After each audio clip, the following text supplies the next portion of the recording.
Hello friends, welcome back. I'm Beth, here to help you fulfill your potential in meditation. As most of you know, I don't have just one method that I teach to everybody, like one size fits all. Instead, I much prefer to teach people one-on-one. And the reason is that you're all different. So please use these videos as a guideline, and if there's anything that isn't quite working for you, anything that doesn't quite fit, then be in touch and I'll be more than happy to discuss those things with you individually.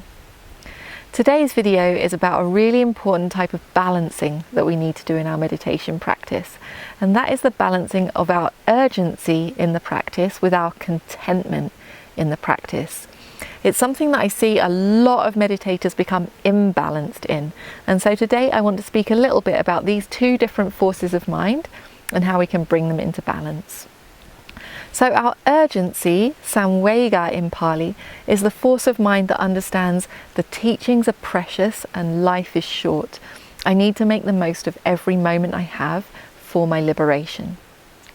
Our contentment, on the other hand, santuti in Pali, is the knowledge that everything is okay just as it is. Every moment is okay just as it is. So as you see, these two forces of mind might feel like they're pulling us in very different directions. If we're out of balance with too much urgency and not enough contentment, then it's easy to develop a lot of striving in the practice, too much effort in the practice. And in extreme cases, we might even get fearful or panicked. Oh no, there's not enough time. What if I can't practice as deeply as I want? If we're out of balance in the other way, with too much contentment and not enough urgency, then it's easy to become complacent in the practice, maybe a bit lazy in the practice in extreme cases. Oh, it doesn't matter if I do my best meditation today. Every moment is beautiful just as it is, for example. And so how do we bring these two forces of mind, both of them valuable in their own ways, into balance in the practice? Well, if we notice ourselves with too much urgency and not enough contentment, then we want to develop practices that are acceptance-based, so things like the Brahmaviharas, a metta practice, for example. And we also want to do the faith-building practices, things like recollection of the qualities of the Dhamma, recollection of the qualities of the Buddha. If we find ourselves out of balance in the other way, too much contentment, not enough urgency, then we want to do urgency-building practices. And that's things like recollection of death, recollection of the preciousness of the teachings and the brevity of life. We can also reflect on suffering, aging, sickness, death. These kinds of things will help build urgency in the practice. So how can we tell when these two forces have come into balance?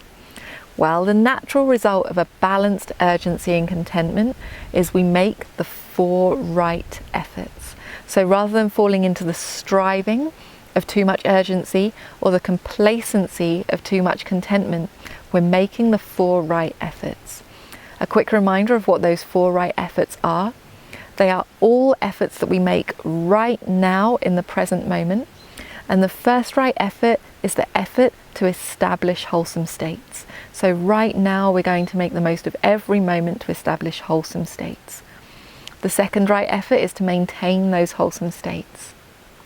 The third right effort, again, is to abandon unwholesome states right now in this present moment. If defilements arise, I will abandon them.